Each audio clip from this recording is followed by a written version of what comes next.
Кыргызстану в скором времени придется искать дополнительные средства для возврата долгов китайскому Эксимбанку. И речь на этот раз идет уже не о ТЭЦ Бишкека. Как выяснили журналисты интернет-портала «Экономист KG», при строительстве ЛЭП Кимин также могли быть допущены серьезные хищения.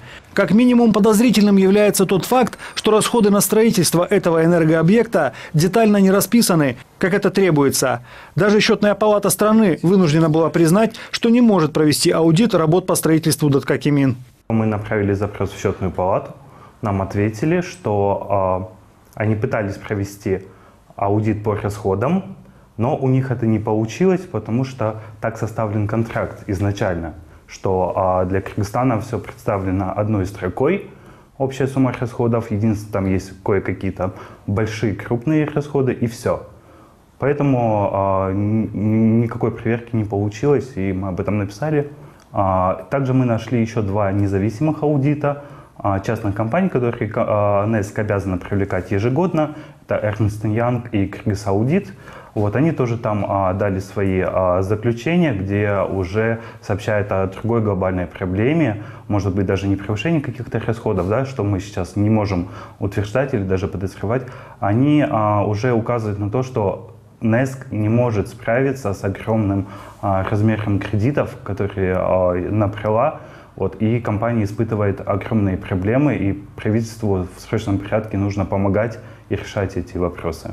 Факт того, что расходы скрывают от общественности, наводит на серьезные подозрения, говорят депутаты. В парламенте уже предлагали создать комиссию по проверке строительства ЛЭП Кимин. Однако тогда этот вопрос был спущен на тормозах. Теперь народные избранники обещают вернуться к этому вопросу. По оценкам законодателей, расходы на строительство этого энергообъекта были серьезно завышены. Но если счетная палата не может провести аудит, да, я думаю, тогда, не знаю, мы должны провести аудит, независимых экспертов взять, проверить, потому что я вот, по моим мнениям, там 405 километров было сделано.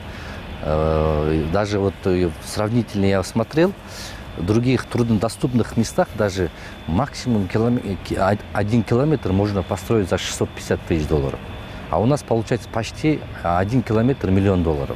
Поэтому, я думаю, здесь мы должны действительно проверить, потому что после ТЭЦа мы уже не доверяем. Все эти расходы на строительство линии электропередач Кимин и долг перед Энексимбанком теперь ляжет бременем на потребителей электричества, уверены эксперты. Погасить долг самостоятельно национальные электрические сети не смогут, а значит, придется повышать тариф. По оценкам экспертов, стоимость киловаттов для населения может вырасти в 2, а то и в 3 раза. Энергетическая отрасль на сегодняшний день считается одной из коррумпированных отраслей Кыргызстана. Естественно, вот даже модернизация ТЭЦ города Бишкек, вот даже ЛЭП-строительство доказывает, что огромные хищения были воровства. Именно проектная стоимость была где-то 160-180 миллионов долларов, ее подняли почти в 2,5 раза.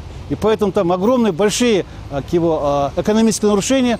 Там есть коррупция, там есть воровство, хищение. Если правительство примет конкретные шаги по уменьшению коррупции в энергетической отрасли, можно за счет уменьшения коррупции, за счет уменьшения воровства и хищения, можно выплачивать кредитные средства Китайской Республики.